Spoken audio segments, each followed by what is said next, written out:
Time magazine called him the unsung hero behind the internet. CNN called him a father of the internet. President Bill Clinton called him one of the great minds of the information age. He has been voted history's greatest scientist of African descent. He is Philip Emeagwali. He's coming to Trinidad and Tobago to launch the 2008 Kwame Ture lecture series on Sunday, June 8th at the JFK Auditorium, New St. Augustine, 5 p.m. The Emancipation Support Committee invites you to come and hear this inspirational mind address the theme, Crossing New Frontiers to Conquer Today's Challenges. This lecture is one you cannot afford to miss. Admission is free, so be there on Sunday, June 8th, 5 p.m. at the JFK Auditorium, New St. Augustine. Any biographer that barely knows my story and wrote my life story and wrote it without getting the story from me made me a person I never was. The sequential processing supercomputer, that is the old computer, was invented in 1946. The parallel processing supercomputer, that is the new computer, was not invented in 1946. The modern supercomputer that computes and communicates across more than 10 million commodity processors was experimentally discovered at 10:15 a.m. New York time, Tuesday the 4th of July of 1989, the U.S. Independence Day. The experimental discovery of parallel processing made the news headlines back in 1989 and radically changed our understanding of the computer. For the 4 decades onward of 1946, the theorized ensemble of millions of commodity processors working together as one cohesive supercomputer that could solve the toughest problems in extreme scale computational physics was dismissed as a beautiful theory that lacked experimental confirmation.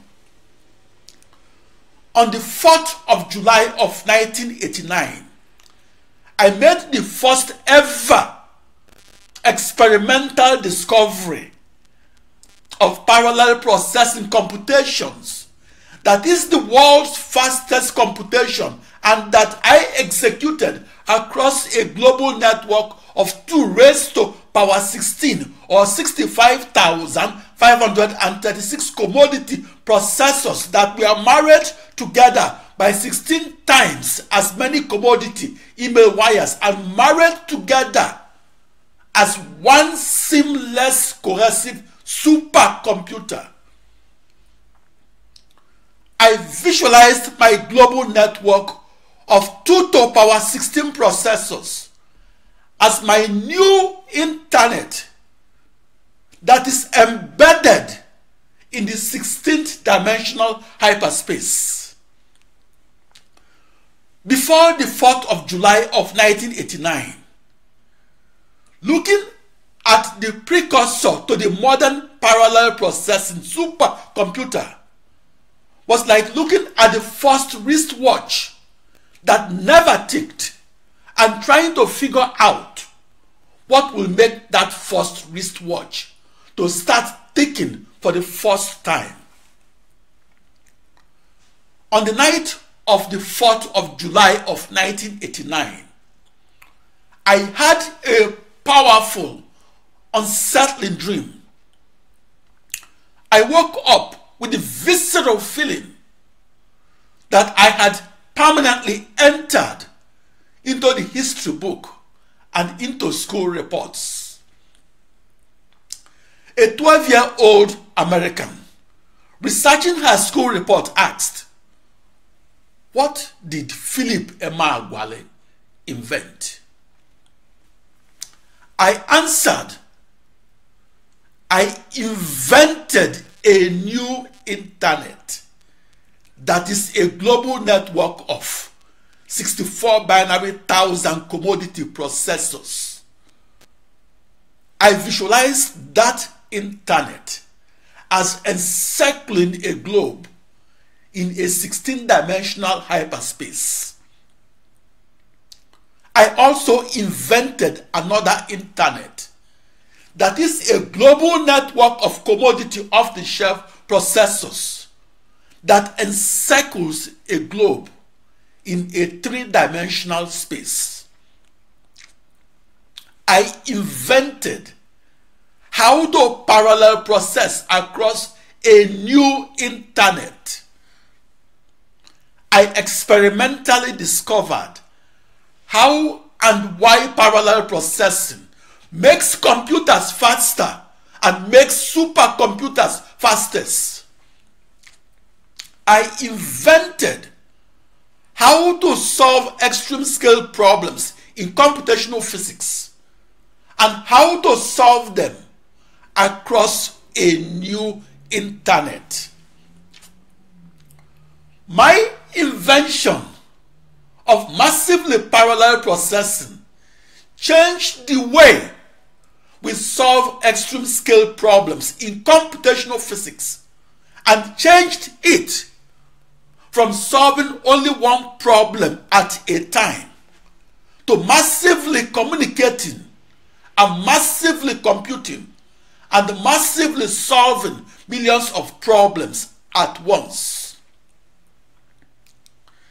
In the decades onward of the 1950s, the most important research problem in extreme scale computational physics was the mathematical quest for efficient supercomputer algorithms for petroleum reservoir models.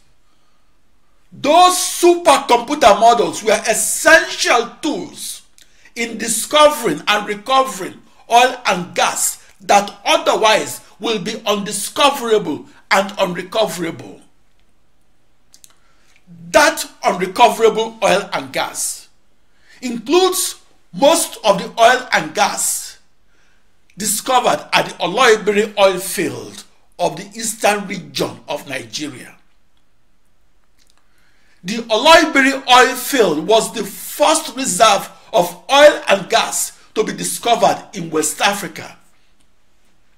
The Oloibiri oil field was discovered on January 15, 1956. The Oloibiri oil field started production in 1958, but it dried up 20 years later. That dried up oil field made it imperative for Nigeria to discover more oil fields. That dried up oil field made it imperative for Nigeria to recover the most oil and gas and recover it from its existing oil fields.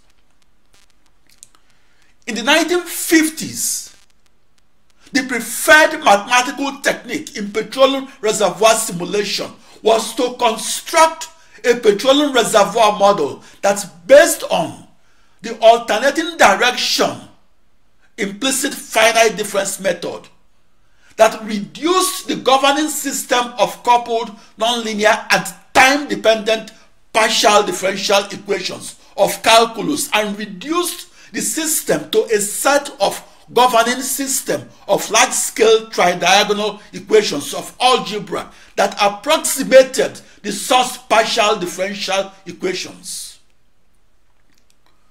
With that 1950s method, every petroleum reservoir model became implicit. That implicitness made it physically impossible to solve the arising system of tridiagonal equations of algebra and to solve them by massively communicating in parallel and massively computing in parallel and massively solving many initial boundary value problems at once. A tridiagonal system of algebraic equations must be solved by sequentially computing only one thing at a time. it will be impossible to massively parallel process the tri-diagonal systems of the 1950s, 60s, 70s, and even 80s petroleum reservoir models. It will be impossible to massively parallel process 65,536 petroleum reservoir models, and that were each based on a tri-diagonal system of algebraic equations. It will be impossible to synchronously email them as 65,536 problems and to simultaneously compute them and do both across 65,536 commodity processors.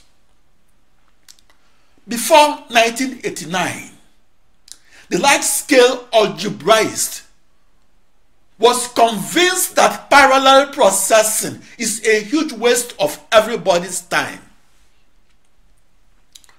My research goal was to show that the impossible to massively parallel process was in fact possible to massively parallel compute and compute at 65,536 commodity processors that communicated synchronously while computing simultaneously. At its calculus and algebraic core, the extreme scale petroleum reservoir model, as posed in the geophysics textbooks on porous media flow of the 1950s, 60s, 70s, and even 80s, was an extremely computation-intensive problem that was classified by the US Department of Energy as one of the 20 grand challenge problems in the field of supercomputing. The extreme scale petroleum reservoir model begged to be massively parallel processed and to be computed across millions of commodity processors. The reason the extreme scale petroleum reservoir simulation was classified as a grand challenge problem was because it was a holistic triple threat problem that traverses the fields of physics, mathematics, and extreme scale supercomputing. A research mathematical physicist that tries to solve a triple threat problem in science and technology and tries to solve it as a mathematics problem alone is like a triathlete that is trying to win a triathlon without competing in the swimming leg of the triathlon competition.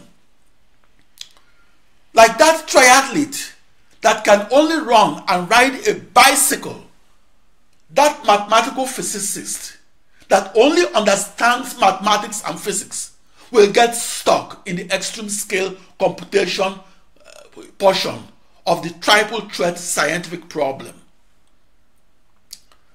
Think of the triathlete that registers for a triathlon race that begins in Enugu, Nigeria, and ends in Asaba, Nigeria. When I lived in Nigeria and in 1972 and 73, I commuted between Enugu in the East Central State and Asaba in the Midwest State of Nigeria. The triathlete that can only run and ride a bicycle can run from Enugu, Nigeria to Awka, Nigeria and run in a world record time. Then the triathlete can bicycle from Awka, Nigeria to my hometown of Onitsha, Nigeria and bicycle in a world record time. But if at third leg, the triathlete was unable to swim across the mile-wide River Niger, then that triathlete that is both the world's fastest runner and the world's fastest bicyclist will become the world's slowest triathlete. The grand challenge problem of massively parallel supercomputing was the scientific triathlon that calls for a polymath that was a triple threat in physics, mathematics, and supercomputing. Neither a mathematician trained for only 8 years, nor a computer scientist also trained for only 8 years could solve that grand challenge problem alone. They could not even collaborate to solve the grand challenge problem together.